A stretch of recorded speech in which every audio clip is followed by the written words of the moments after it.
চণ্ডীপুর আমার চণ্ডীপুর বিধানসভা দুটি হচ্ছে আমাদের বিপিএসসি আছে, গ্রামীণ হাসপাতাল আছে। এক হচ্ছে ভগবানপুর ওয়ানে আছে একটি 30 বেডের হসপিটাল, এবং আমাদের রাড়াসাল চণ্ডীপুরে একটা আছে, সেটাও 30 বেডের হসপিটাল। আমি বিধায়ক হওয়ার পরে এই দুটো হাসপাতাল পরিদর্শন করেছি। এখানে প্রচুর ডেফিসিট আছে, যেমন ডেলিভারির সিজারিয়ান সেকশনের ব্যবস্থা নেই, নিউরোটাল সার্ভিস নেই, বাচ্চাদের সার্ভিস নেই, এবং সার্জারির কোনো নেই, কোনো সার্জারি নেই বা ওটি ফোটি সেরকম ফেসিলিটিস নেই।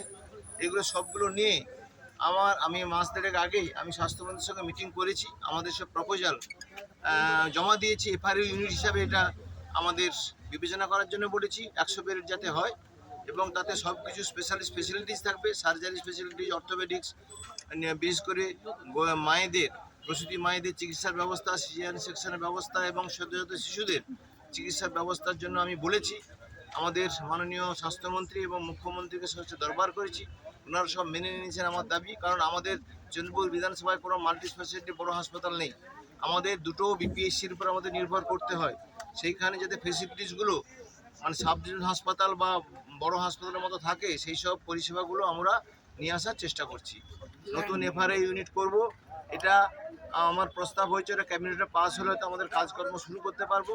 আগামী দিনে আমি আশা করছি আমাদের দুটো হসপিটাল উন্নত মানের পরিষেবা, আধুনিক যন্ত্রপাতি, স্পেশালিস্ট ডাক্তার সবগুলো দিয়ে আমি এই স্থানীয় জনগণের পরিষেবা দিতে পারবো। এখানে সব পঞ্চায়েতরা আছেন, আমাদের অ্যাডমিনিস্ট্রেশন আছেন, তারা বিডিও স্যার আছেন, সবাই মিলেমিশে একযোগে কাজ করতে হবে। হাসপাতাল একা ওই বিএমওইচ বা নার্সিং স্টাফ ঠিক রাখতে পারবে না। এই যে পরিবেশ ঠিক রাখতে হলে আমরা তো দীর্ঘ 50 বছর পরে ক্ষমতায় এসেছি, অবহেলিত হয়েছে। আমাদের দাবি আছে যাতে আমরা উন্নত পরিষেবা দিতে পারি।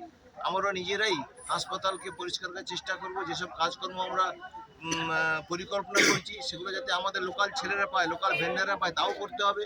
যেমন রঙের যে মিস্ত্রি থাকে বা যেই রিপেয়ারিং মিস্ত্রি থাকে, তারা এখানকার কাজ পাবে।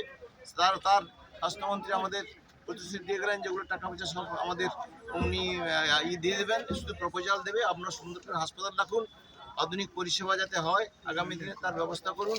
আর এই যে আমাদের অধিগ্রহণ হয়ে আছে, এই যে আমাদের জায়গাগুলো সব অনেক জায়গা দেখবেন হাসপাতালের জায়গা অনেকে অ্যাকোয়ার্ড করে রেখেছে, সেগুলো যাতে ফ্রি করতে পারেন। আমি অনেক দিন আগে, 1.5 মাস আগে এটা কিন্তু বিএলআরওকে এসে মিটিং করে বলে গেছিলাম, কিন্তু এখন নাকি আমি শুনছি বিএমএইচের কাছে ওগুলো সব মাপযোগ হয়েছে, আমাদের ল্যান্ডগুলো ফ্রি হয়েছে। কিন্তু ফ্রি থাকলে ফিজিক্যালি ফ্রি করতে হবে, সে কোথায় করলে হবে না।